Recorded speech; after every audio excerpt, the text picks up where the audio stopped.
You know what's wild? There are people who get promoted and actually feel like they earned it. Like they're not waiting for security to escort them out when HR discovers the mistake.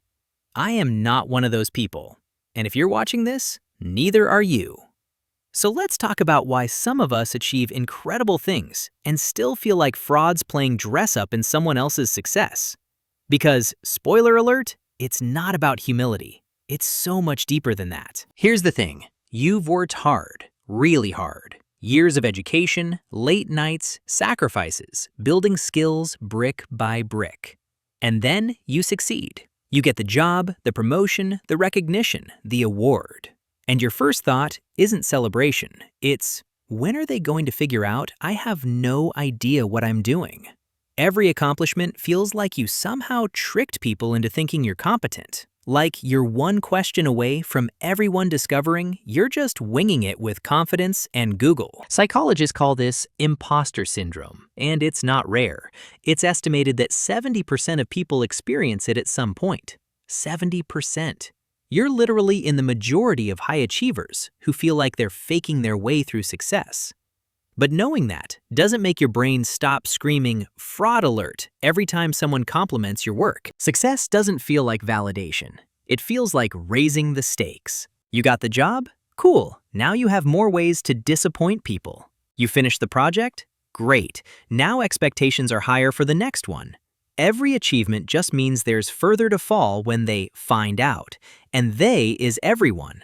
Your boss, your colleagues, your clients, that random person who complimented your presentation, all of them are apparently one meeting away from realizing you're not actually qualified to be here. Your brain is running two conflicting programs simultaneously. Program 1, the evidence. Degrees, experience, completed projects, positive feedback, actual proof you know what you're doing. Program 2, the feeling. A deep, unshakable conviction that you've somehow fooled everyone, and it's only a matter of time before the house of cards collapses. And here's the kicker. Your brain believes program 2, always. Evidence doesn't matter when your feelings are screaming louder. This is cognitive dissonance, holding two contradictory beliefs at once. Except with imposter syndrome, the contradiction is between objective reality and your internal narrative. Reality says you're qualified, your brain says you're a fraud. And your brain is very convincing because it has home field advantage. Let's talk about what makes this worse. Preparation. You know what happens when you prepare thoroughly for something? You succeed. And you know what your brain says when you succeed after preparing? Well, obviously, you prepared. That's cheating. Real experts don't need to prepare. So now preparation, the thing that made you successful, becomes evidence that you're not naturally talented enough. You can't win. Someone compliments your work? They're just being nice. You get promoted? They needed to fill the position. You receive an award? Other people must not have applied. Your brain has an explanation for every success that removes you from the equation. Psychologists call this attribution error. Specifically, external attribution for success and internal attribution for failure. When things go well, it's luck, timing, other people. When things go wrong, it's definitely your fault. You're playing a rigged game against yourself. Hit subscribe if you've ever Googled, "Am I qualified for my own job at 3 a.m.?" Here's what's insidious. Imposter syndrome doesn't hit beginners hardest. It hits people who are actually good at things. Because the better you get, the more you realize how much you don't know. Beginners have confidence because they don't know enough to doubt themselves yet. Experts have doubt because they know exactly how complex their field is and how much they still have to learn. This is the Dunning-Kruger effect's evil twin. You're competent enough to recognize the gaps in your knowledge, and your brain interprets those gaps as proof you're unqualified, not proof you're learning. Every field has experts who still feel like beginners. The author who's written 10 books but still thinks they can't write. The surgeon who's performed thousands of procedures but worries about every incision. The CEO who built a company from scratch but feels like they're pretending to know about business. Success doesn't cure imposter syndrome. Sometimes it makes it worse because now you have more to lose. Let's get specific. You're in a meeting. Someone asks a question. You know the answer. You absolutely know the answer. But instead of speaking up, you wait. Maybe someone else will say it first, and you can just nod along. Because if you say it, and you're wrong, everyone will know you don't belong here. But if someone else says it first, at least you knew it privately. The fear of being exposed as incompetent is stronger than the opportunity to demonstrate competence. That's how deep this goes. Or worse, you say the answer. It's correct. Everyone agrees. And instead of feeling validated, you feel like you got away with something, like you guessed right this time, but next time they'll catch on. There's no win condition.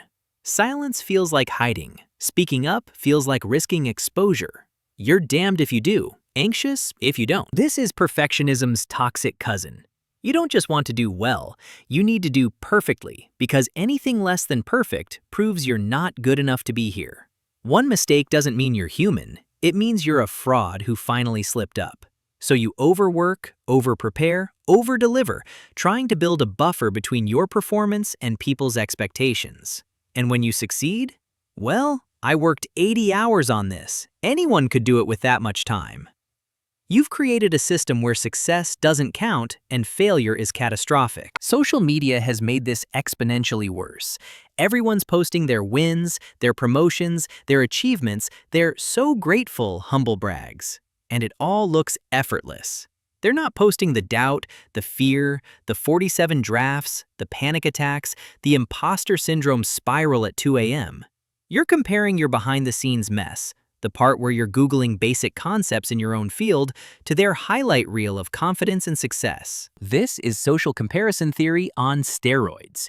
You're measuring your internal experience against everyone else's external presentation. They look confident, so they must not have doubt. They got promoted, so they must deserve it more than you. They speak with authority, so they must actually know what they're talking about, unlike you, who's just well-rehearsed. You're giving everyone else the benefit of competence while denying it to yourself. Here's what nobody tells you. Those people you think have it all figured out, they're also Googling basic things. They're also doubting themselves. They're also convinced someone's going to realize they don't know everything. The difference is they're not telling you about it. Confidence often isn't the absence of doubt, it's just better marketing. Real talk, imposter syndrome hits certain groups harder. Women, people of color, first-generation professionals, anyone who doesn't see themselves reflected in positions of authority. When you're the only person who looks like you in the room, your brain interprets that as, maybe I'm not supposed to be here, instead of, maybe there's a systemic problem with who gets access to these rooms. This is stereotype threat, the fear of confirming negative stereotypes about your group. Except you internalize it. You're not just worried about your performance, you're worried that your failure will confirm someone's bias about people like you. So every mistake feels like it has higher stakes. You're not just representing yourself, you're representing everyone who might come after you. That's exhausting. And it makes imposter syndrome feel less like self-doubt and more like carrying the weight of proving you deserve space that should have been yours all along. Let's talk about what imposter syndrome actually protects you from.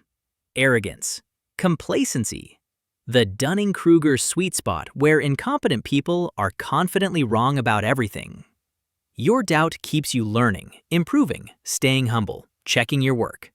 The problem isn't the doubt. It's when doubt becomes paralysis, when it stops you from applying for jobs, sharing ideas, taking credit, asking for raises, believing you've earned your place. There's a difference between healthy self-awareness and pathological self-doubt.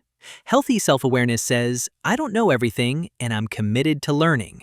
Imposter syndrome says, I don't know everything, which proves I'm a fraud who should never have been hired.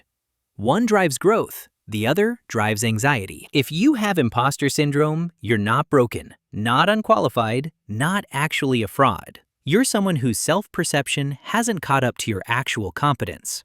You're someone who sets high standards and actually cares about meeting them. You're someone who's aware of complexity and doesn't mistake confidence for expertise. Maybe you stop waiting for permission to believe in your success. Stop explaining away your achievements. Stop assuming everyone else knows more. Stop treating your doubt as evidence instead of just a feeling your brain generates. Whatever works for you works. Because here's the secret. Feeling like an imposter doesn't make you one. It usually means you're doing something hard enough to matter. In this next video, I break down why people who overthink aren't anxious. They're trying to control uncertainty in an unpredictable world.